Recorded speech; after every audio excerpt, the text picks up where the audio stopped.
Matter of fact, if you actually start looking around to what most people are doing most of the time, it is something they profoundly do not want to be doing. It raises some real questions. Why would anyone do something that they do not want to do? Why would you work a job that doesn't pay you really all that much and you don't like the work itself?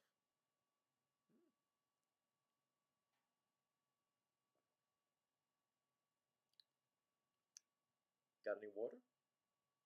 Water is life promoting. I definitely recommend as we go through this video series, you have some water handy and you drink freely. Now would be a good time.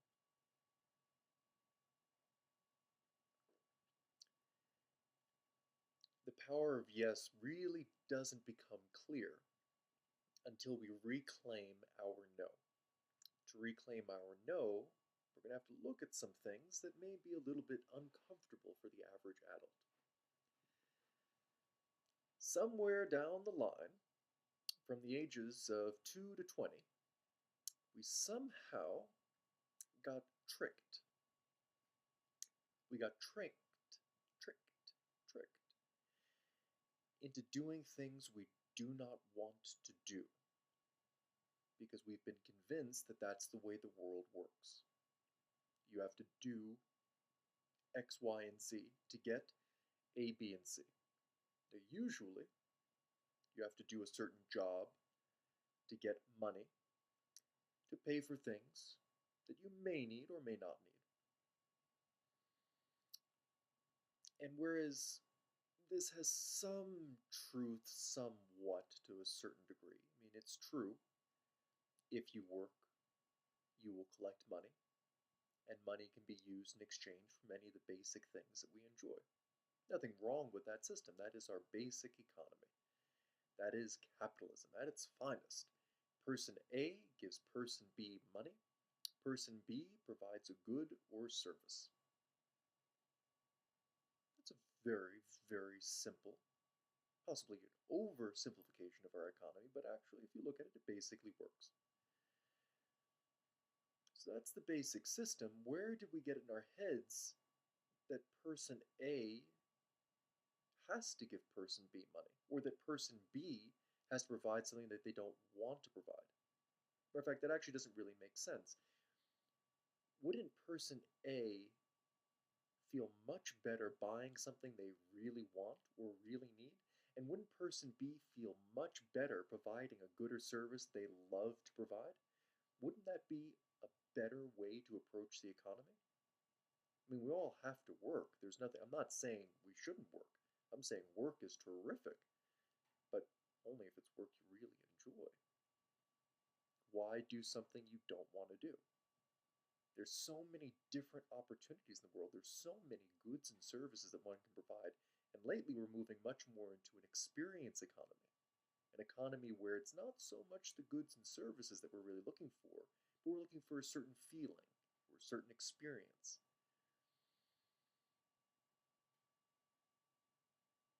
Why not provide things you want to provide?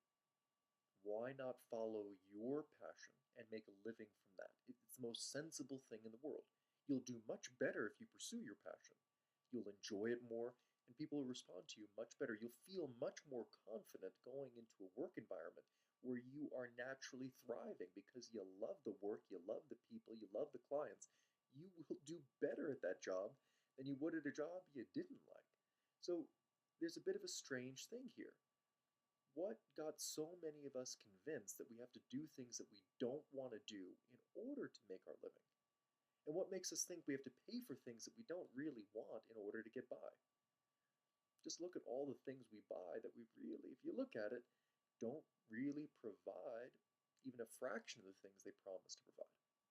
Look at all of our beer commercials. Well, beer is beer. You want to get drunk, but it's not going to get you that pretty babe. Matter of fact, drink enough and I guarantee you that babe is not really going to be talking to you. Now you might be hallucinating that she is. You might be hallucinating that the one who does talk to you looks that good. But really it's just a drunken haze. And you wake up the next morning to the rude awakening. So much of marketing these days is marketing toxins. And you'll wake up the next morning with a rude awakening. So many of the products we buy on the promise that we'll feel a certain way or we'll get something. And yet, if you look at how often do the products we buy actually provide the experience they promise to provide? You bought the car, somehow it doesn't really do that much for you. At a certain point, it's not really all that fun. As a matter of fact, it's a certain amount of work to keep the thing up. I'm not saying don't get a car. I'm saying if you do get a car you like. Nothing wrong with it. Enjoy the things you buy. But sooner or later, you will come to find that the consumer lifestyle is, shall we say, unfulfilling at best. And at its worst, it's actually an extremely non life promoting, unsustainable way of living. Consumerism, at its worst, is actually destructive. And we all know it perfectly well. There's no real surprise. We know that consumerism is not based in virtue, and it's not based in a lot of yes. That much we all know for sure. But we look at the people who love what they do. We look at the people who are passionate about what they do. And we're touched not even by what they do, by the radical enjoyment they bring to the activity of their livelihood. That impresses people. That we recognize. There's virtue in that. There's yes in that. But what about the vast majority of us? The vast majority of us who are struggling just to get a job. The vast majority of us who buy products that really, come on guys, they're not really all that fun, not really all that interesting, don't really deliver on a fraction of their marketing promises, and by are based in a system that is ultimately radically and totally unsustainable. Matter of fact, there's certain things going on in our economy and our government that, if you look at it with clear, wakeful eyes, are patently unacceptable. Don't need to go into any details there. I'm sure if you look around, you will see plenty of things that are being done on a wide scale that are completely and totally preposterous. Things that could not possibly continue, and yet they seem to persist. Things that if enough of us said no to, would they really continue?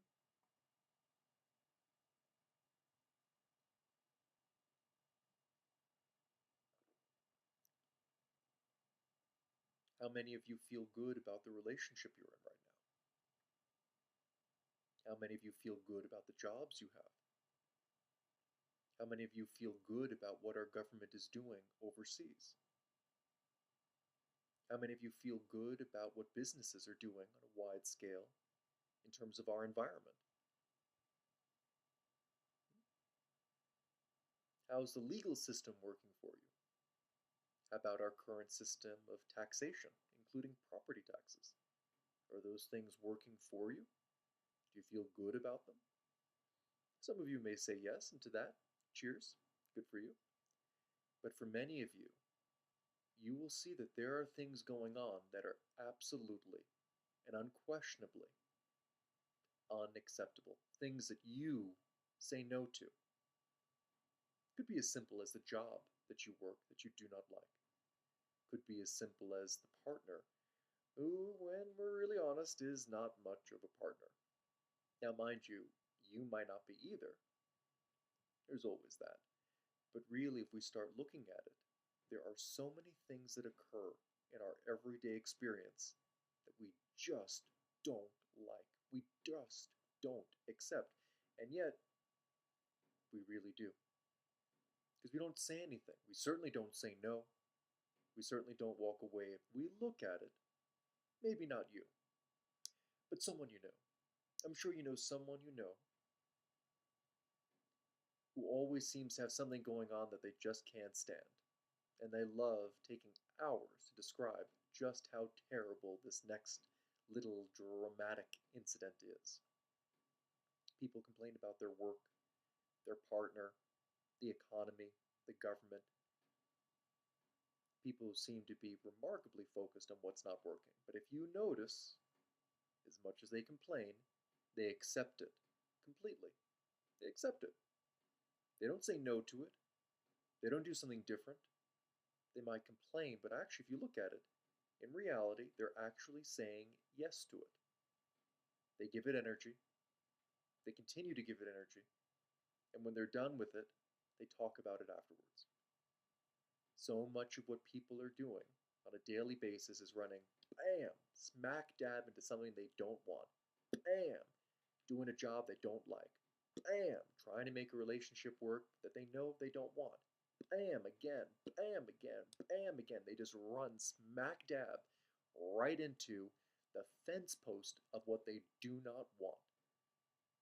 And then they ask for aspirin or some other medication, or they complain.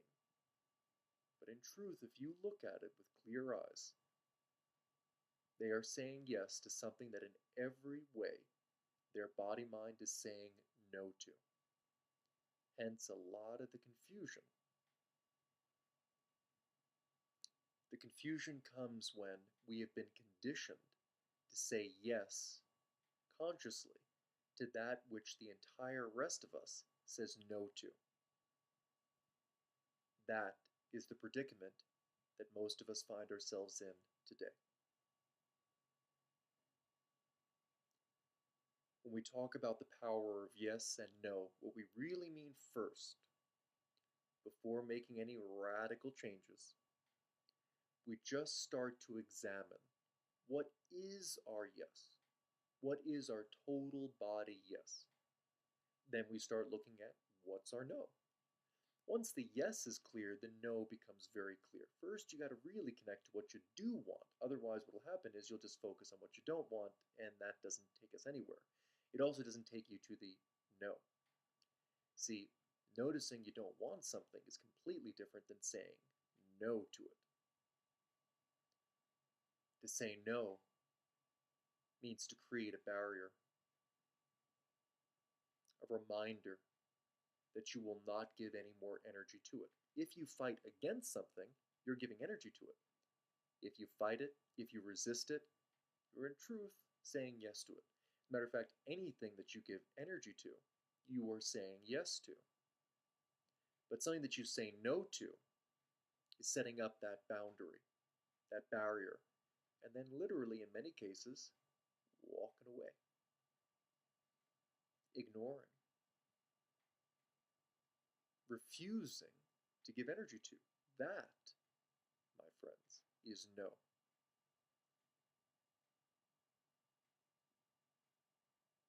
You can even practice. No. No. No. No, no, no, no, no, no, no, no, no, no. Here's a fun one. Try this one at work sometime. No matter what anyone asks you for a full 24 hours, simply say no.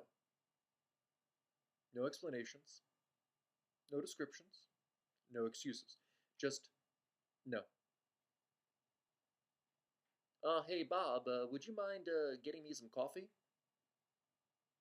No. Uh, no, you wouldn't mind, or no, you're not going to get me coffee? No. And walk away. Try it, it's fun. You'll actually notice that many adults can't fully process the word no. They don't use it themselves. Not really. They may say the word no, but they don't actually mean it. Ever see a parent and a child in a store where the child sees something they want? The child knows they want that item, whatever it is. The adult does not want to purchase said item. But you look at the child says yes. They've already made up their mind. The adult may say no, but really, if you watch them work, that child will keep at it and keep at it and keep at it until they can get their parents to say yes. Now, the parent may not be able to say yes, but it doesn't stop the child, and it doesn't keep the child from keeping to their yes. The parent, I've known very few parents who could truly keep to a no, thoroughly and completely. Most adults eventually can be worn down. In essence, most of their no's actually boil down to a maybe. And it's a really simple equation.